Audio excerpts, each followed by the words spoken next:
تو میں نے دیکھا کہ وہ نابینا ہے، آنکھوں سے نظر نہیں آتا، لوگ ان کے پاس دعائیں کرانے آ رہے ہیں، اور فرماتے میں نے عجیب حال دیکھا، بیمار ترین شخص ان کے سامنے آ کے بیٹھا، حضور میرے لیے دعا کر دیں۔ تو فرماتے انہوں نے دعا کے لیے ہاتھ اٹھائے تو وہیں اسی وقت میں نے دیکھا اللہ نے اس بندے کو شفا عطا فرمائی۔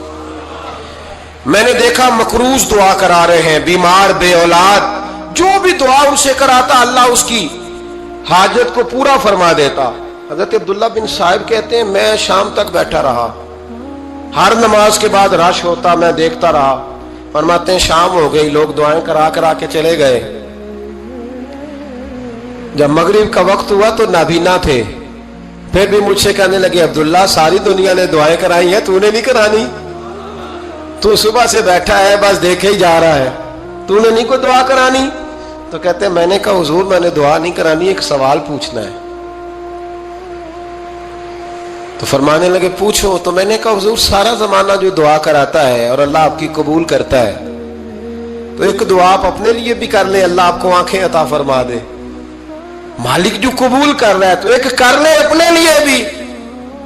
میں گڈی تے ہاتھ ڈور سجن دے، او جینج رکھے اونج رہنا ہے، او جینج رکھے جینج رکھے اونج رہنا ہے، واجب نہیں جے وچ شریعت مندہ خصم نو کہنا۔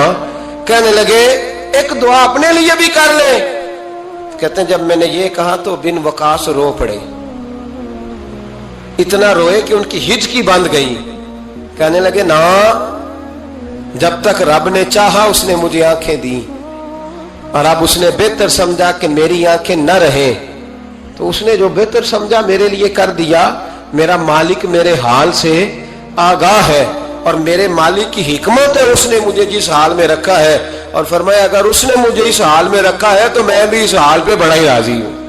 میں اپنے مالک کے دیے ہوئے اس حال پر بڑا مسلمان یہ سمجھ لے، اس پیغام کو پلے کے ساتھ باندھ لے۔ اگر اس نے جلد بازی دکھانی ہے، اگر اس نے بے راہ روی کرنی ہے، اگر اس نے اللہ تبارک و تعالیٰ کے فیصلوں میں مداخلت کرنی ہے، پھر یہ تو ممکن ہی نہیں۔ یہ ہو سکتا اس لیے کہ اس کی لگامیں کسی اور کے پاس ہیں، اس کے فیصلوں کا اختیار کسی اور کے پاس ہے۔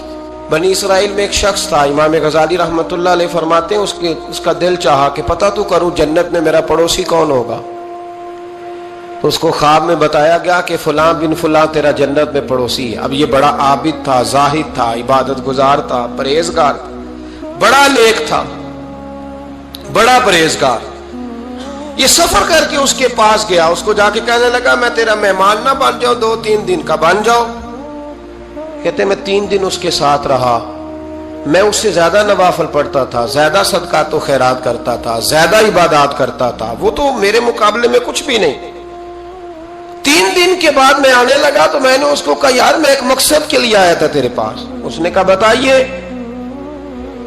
میں نے کہا کہ میرا آنے کا مقصد یہ تھا کہ میں دیکھوں تو کون سی ایسی عبادت کرتا ہے کہ جنت میں تو میرا پڑوسی بنے گا۔ لیکن تیری عبادات ریاضت میں تکبر نہیں کرتا، لیکن میں نے کوئی خاص چیز دیکھی نہیں، کوئی خاص بات ہے تو مجھے بتا دے۔ تو بندہ کہنے لگا کوئی خاص بات نہیں، ہاں ایک چھوٹی سی عادت ہے میرے اندر، چھوٹی سی عادت۔ بڑے لوگ کبھی بھی اپنی باتوں کو بڑا نہیں سمجھتے۔ کہ ایک چھوٹی سی عادت ہے، کہ وہ کون سی؟ تو وہ کہنے لگا اگر شدید گرمی ہونا تو میں نے اپنے رب سے کبھی سردی نہیں مانگی، اور کبھی برف جمی ہونا گلیوں میں تو میں نے اپنے رب سے کبھی گرمی نہیں مانگی۔ میں سمجھتا ہوں میرا رب مجھے دیتا ہی وہ ہے جو میرے حق میں بڑا بہتر ہوتا ہے۔ یہ ایک میری چھوٹی سی عادت ہے کہ کڑاکے کی دھوپ میں میں نے کبھی مالک سے سائے کا سوال نہیں کیا، اور اگر تیز بارش ہو رہی ہو تو میں نے کبھی یہ نہیں کہا کہ بارش نہیں ہونی چاہیے تھی، کیا بنے گا فلاں چیز کا۔ میں سمجھتا ہوں جو بہتر تھا اللہ نے وہی دے دیا ہے، تو میں مطمئن رہتا ہوں۔ تو وہ عابد، وہ نیک آدمی، وہ اللہ کے ولی کہنے لگے اسے چھوٹی سی عادت نہ بتا، تیری یہ وہ عادت ہے جس کی وجہ سے رب تجھ سے راضی ہو گیا ہے، اللہ تجھ سے راضی ہے تیری اس عادت کی بنا پر۔ جب ہمارے مزاج میں یہ چیزیں آ جائیں گی نا کہ جو میرے حق میں بہتر تھا مالک نے مجھے وہ دے دیا ہے، پھر ہم ہر جگہ بیٹھنے کی تمنا نہیں کریں گے، پھر سامنے والے سے ہم حسد نہیں کریں گے، پھر ہم یہ نہیں چاہیں گے کہ اللہ کرے وہ مر جائے اور اس کی ہر چیز مجھے مل جائے، پھر ہمارا مزاج، پھر ہماری طبیعت یہ نہیں رہے. اللہ کی رضا پہ راضی رہیں، مالک کے فیصلوں میں اپنے دل میں کوئی بوجھ محسوس نہ کریں، اپنی زندگی اللہ کے فیصلوں. دیکھیں نا، جو ماں باپ اللہ نے بڑے اچھے سمجھے وہ ہمارے لیے پسند کیے، وہ اللہ نے ہمارے لیے، جو اس نے ہمارے حق میں بڑے، جو بہن بھائی، اللہ کرے آپ کو سمجھ آئے، جو بہن بھائی اس نے ہمارے حق میں بڑے اچھے سمجھے وہی بہن بھائی اس نے ہمیں عطا کیے. جس بیوی کو اس نے ہمارے گھر کے گلشن میں بہتر سمجھا اس کو لا کے اس نے ہمارے آنگن میں بٹھایا، اور جو اولاد اس نے ہمارے لیے باعث افتخار سمجھی وہ اولاد اس نے ہمیں عطا فرمائی. حضرت نوح علیہ السلام کا بیٹا کافر ہو گیا، پر کسی جگہ انہوں نے شکوہ نہیں کیا کہ مالک یہ کافر کیوں ہوا. اللہ کے قبضے میں ہے نا، دل پھیر سکتا ہے نا، مقلب القلوب ہے. لیکن حضرت نوح نے دعا اللہ کی رضا پر راضی رہے، اپنا مزاج بدلیں، تاکہ معاشرے میں یہ جو گھٹن ہے، یہ جو ٹینشن ہے، یہ جو جھگڑا ہے، یہ جو چھینا چھانی ہے، یہ جو ایک دوسرے پر لوگوں کی نظریں ترچھی ہیں، یہ ختم ہو. سمجھیں کہ میرے حق میں جو بہتر تھا مالک نے وہ چیز مجھے عطا کر دی. میں اکثر کہتا ہوں اپنے دوستوں کو، میں کہتا ہوں مجھے ایسے لگتا ہے جو سب سے اچھے ماں باپ تھے وہ اللہ نے مجھے عطا فرمایا، اور جو سب سے بہترین اساتذہ تھے نا ان کا دروازہ اللہ نے مجھے عطا فرمایا، اور جو جس شیخ جس پیر کو اللہ نے سب سے زیادہ شان عطا فرمائی اس کا دروازہ اللہ نے مجھے دکھایا. اور اس کے بعد اتنے تابعدار شاگرد میں نے کسی کے نہیں دیکھے جتنے مجھے ملے، اور اتنے وفادار پیر بھائی اور مرید میں نے کسی کے نہیں دیکھے جتنے مجھے ملے. میں اس بات پر، اور میں بات اس لیے نہیں کر رہا، میں آپ کو دل کی گہرائی سے بات بتا رہا ہوں کہ یہ عنوان زندگی ہے، یہ روح زندگی ہے. میں کبھی کبھی بڑے ناز کے ساتھ سجدہ شکر ادا کرتا ہوں کہ ایک بہت بڑا خوش نصیب شخص ہوں. اب یہ بات صرف سوچنے کی ہے، 100 لوگوں میں سے اگر ان 2 پہ ہی بندہ غور کرے جو نافرمان ہے تو پھر زندگی آگے چل سکتی. تو 98 پر غور کیوں نہیں کرتا؟ تو 98 پر غور کیوں نہیں کرتا؟ اگر کسی شخص کے ساتھ تیرے 20 سال گزرے اور تو صرف اس ایک دن کو یاد رکھے جس دن میں اس نے تکلیف دی تھی تو پھر یہ تیری زیادتی ہے. تو باقی ان دنوں کو کیوں نہیں یاد رکھتا جن دنوں میں اس کے تیرے ساتھ محبت والا معاملہ فرمایا، خدمت والا، راضی بالرضا کا مزاج بنائے. یہ مسلمان کے ایمان کا حسن ہے، یہ مسلمان کے کردار کا کمال ہے، یہ مسلمان کی سوچ کا بلند معیار ہے، یہ مسلمان کا اعلیٰ مقام ہے. حضرت عبداللہ ابن عمر کا بیٹا بیمار ہو گیا. بڑے پیارے ہوتے ہیں نا بیٹے. آپ بڑے پریشان تھے، شدید پریشان. صحابہ کہتے ہیں ہم نے آپ کو بڑی تکلیف میں دیکھا، کبھی اس حکیم کے پاس، کبھی اس حکیم کے پاس، کبھی اس جگہ، کبھی اس جگہ. کچھ دنوں کے بعد بیٹا انتقال کر گیا.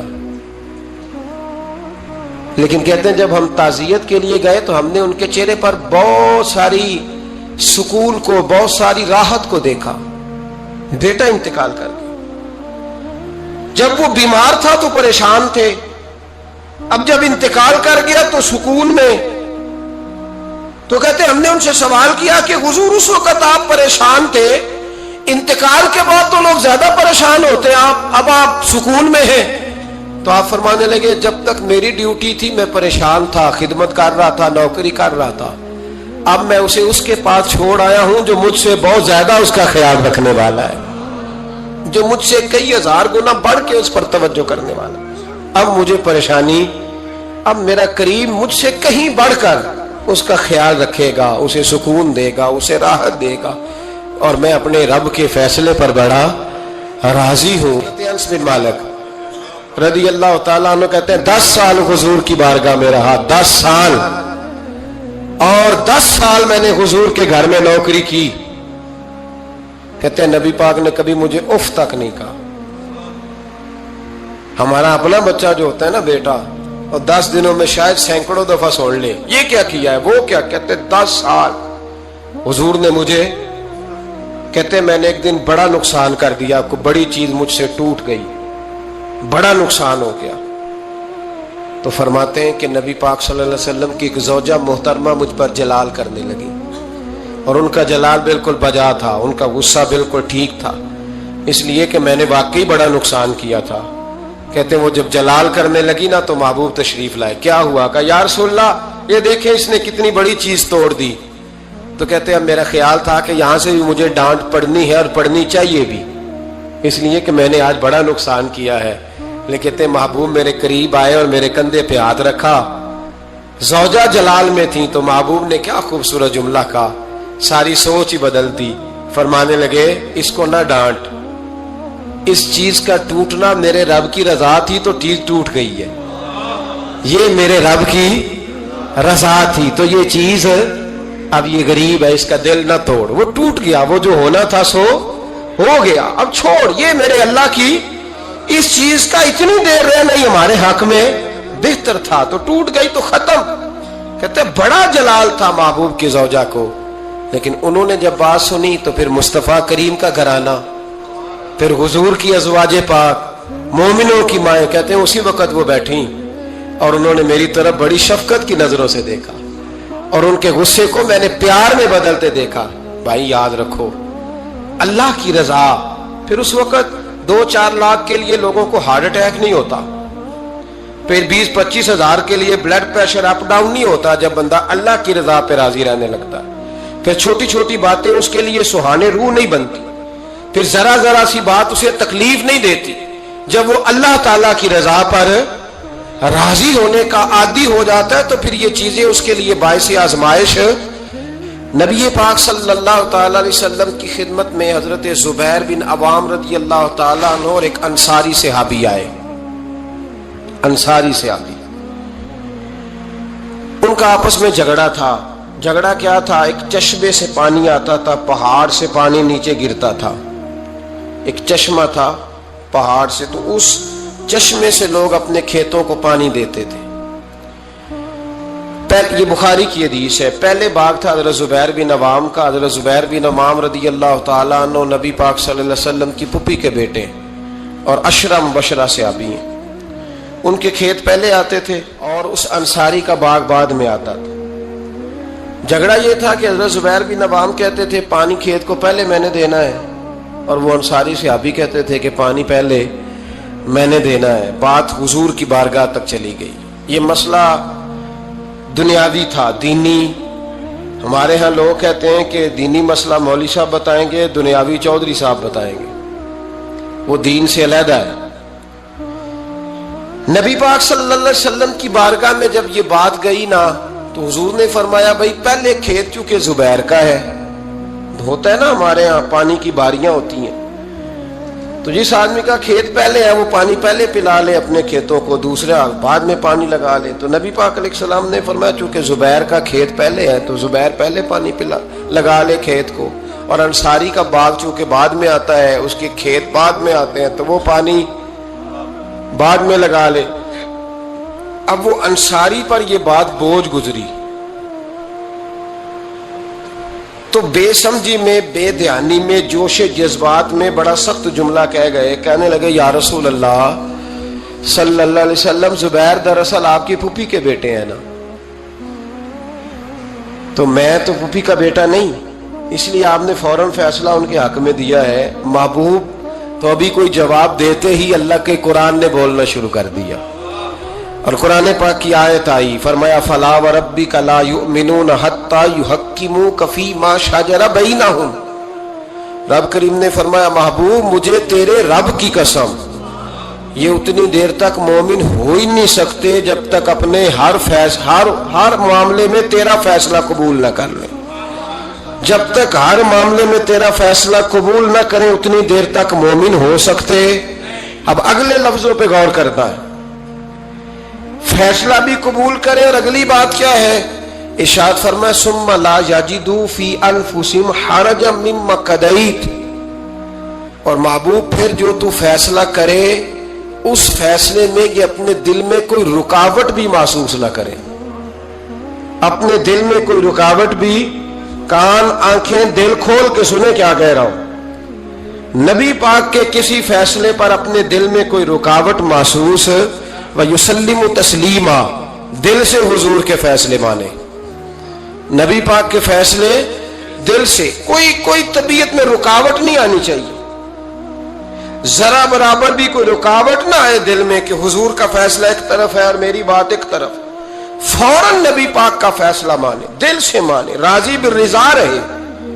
جب تک یہ کام نہیں ہوگا اتنی دیر تک ایمان مکمل۔ میرے نبی پاک صلی اللہ تعالی علیہ وسلم نے فرمایا کہ قیامت کے دن میری امت کا ایک گروہ ایسا ہوگا جسے اللہ تبارک و تعالی اس طرح جنت میں پہنچا دے گا جیسے کوئی بندہ اڑ کے جنت میں چلا جاتا ہے۔ وہ جب جنت میں پہنچیں گے نا تو فرشتے ان سے پوچھیں گے تم نے حساب دیا؟ کہیں گے ہمیں تو پتہ ہی نہیں حساب کیا ہے۔ پل صراط سے گزرے، کہیں گے خبر ہی نہیں پل صراط کہاں ہے، تو یہاں کیسے آ گئے؟ کہیں گے اللہ کے فضل سے، اللہ کے فضل سے۔ تو کہا بتاؤ تو صحیح تمہاری نیکی کیا تھی؟ تو کہیں گے دو باتیں تھیں، ایک تو ہم اللہ کے حلال کو حلال جانتے تھے، رب کے حرام کو حرام جانتے تھے، اور دوسرا یہ تھا کہ ہم اللہ کے ہر فیصلے پہ راضی رہتے تھے، اللہ کے ہر فیصلے پہ۔ تو جو رب کریم کی رضا پہ راضی رہے پھر اسے کسی حساب کتاب کا سامنا نہیں کرنا پڑے گا، پھر اسے پل صراط کی دشوار گزار گھاٹیوں کا سامنا نہیں کرنا پڑے گا۔ شرط یہ ہے کہ وہ اللہ کی رضا پہ راضی رہے، وہ اللہ کے فیصلے کو بصیر و چشم مانے، وہ عاجزی اور انکساری کے ساتھ گردن جھکا دے اپنے مالک کے فیصلوں پر، جھکا دے۔ اللہ نے حضرت ابراہیم کو اولاد نہیں دی، پھر زمانے کے بعد دی، پھر دینے کے بعد کہا کہ جاؤ وادی غیر ذی زرع ان میں چھوڑ کے آؤ۔ سخت گرمیاں ہو جائیں تو لوگ بچوں کو اسکول نہیں بھیجتے، چھٹیوں کا اعلان ہو جاتا ہے، لیکن حضرت ابراہیم چھوڑ آئے بچہ۔ اور بچہ، ایک تو بچہ اللہ تعالیٰ روٹین میں دیتا ہے تو اس کی قدر و منزلت اور ہوتی ہے، اور ایک بندہ بڑی دعاؤں التجاؤں خواہشات کے بعد لیتا ہے، اس کی قدر و منزلت۔ وہ بچہ جو بڑی دعاؤں کے بعد لیا، کہا چھوڑ آؤ، کوئی کھانا نہیں، پانی نہیں، دانا نہیں، حضرت ابراہیم چھوڑ آئے۔ 13 سال اکٹھے رہنے کی اجازت نہ ملی، اور جب اجازت ملی تو کہا اب چھری اٹھاؤ اور بیٹے کی گردن پہ چلا دو۔ آپ اس کو آسان کام سمجھتے ہیں؟ اتنی تسلیم و رضا، ہر فیصلے پہ راضی ہونا، ہر فیصلے پہ۔ یہاں ہمارا حال یہ ہے کہ 2 منٹ کے لیے تکلیف آتی ہے تو لوگ واویلا کرتے ہیں، شور بچاتے ہیں، کفر بولتے ہیں۔ ہر آدمی آپ اس کو ٹٹول کے دیکھیں تو کہتا ہے سب سے تکلیف میں ہی ہوں۔ کس سولی پہ لٹکے ہوئے ہم؟ آخر کون سا معاشرے کا ایسا دکھ ہے جو صرف ہمارے پاس ہی آ گیا؟ ہر آدمی کہتا ہے مجھے نہ چھیڑنا، سب سے زیادہ غمگین میں ہی ہوں۔ بھائی بتا تو صحیح نا کہ آخر کون سی ایسی چیز ہے جو مالک نے تجھے عطا نہیں فرمائی؟ لیکن ہماری آزمائشیں ہیں، ہمارے جملے ہیں، ہماری گفتگو ہے کہ ان سے شکوہ چھلکتا ہے، ان سے شکایتیں ٹوٹ ٹوٹ کے نیچے گرتی ہیں۔ ہم یہ سوچتے ہی نہیں کہ ہمیں نہیں پتا ہمارے حق میں بہتر کیا ہے، ہمارے رب کو پتا ہے کہ ہمارے حق میں بہتر کیا ہے۔ اس لیے لوگ شکایت نہیں کرتے تھے، آج ہر بات پر شکایت ہے، ہر بات پر لوگ شکوہ کرتے ہیں، اور ہر بات پر لوگ اللہ تبارک و تعالیٰ کی بارگاہ ناز کے نافرمان بنتے ہیں۔ اور پھر سوال کیا، یا اللہ تو راضی ہو جا، یا اللہ تو۔ اور اللہ کیا فرماتے ہیں موسیٰ اپنی قوم سے کہو یہ مجھ سے راضی ہو جائے، میں بھی ان سے راضی ہو جاؤں گا۔ حضرت رابعہ بصری رحمت اللہ تعالی علیہ نا طبقہ صوفیاء میں ایک بڑی منفرد حیثیت رکھتی ہیں، علیحدہ ایک مقام ہے، اور ان کی زندگی بتاتی ہے کہ اللہ کی معرفت اور رب تبارک و تعالیٰ کا قرب صرف مرد کے لیے خاص نہیں، اگر عورت بھی توجہ کرے تو اللہ اسے بھی خزانے کھول کے عطا فرماتا ہے، اسے بھی اللہ خزانے کھول۔ حضرت رابعہ بصری اکثر نہ اولیاء اللہ کی مجالس میں جا کے بیٹھتی تھیں، بیٹھتی پردے کے اندر تھیں لیکن بیٹھا کرتی تھیں۔ جو لوگ اس رستے کے مسافر ہوتے ہیں وہ بات کو سمجھتے ہیں کہ یہ گہرا معاملہ ہوتا ہے، کسی جگہ سے کوئی ایسی چیز ملتی ہے جس کو فوری طور پر طبیعت اور نفس قبول نہیں کرتا، لیکن جو صوفیاء ہوتے ہیں نا، سالکین طریقت، معرفت کے رستے کے مسافر، وہ چونکہ مسافر ہوتے ہیں تو انہیں جو بندہ بھی منزل کا رستہ بتاتا ہے وہ اس کی بات غور سے سنتے ہیں، اعتراضات نہیں کرتے، شکوے نہیں کرتے، بن کے نہیں بیٹھ جاتے۔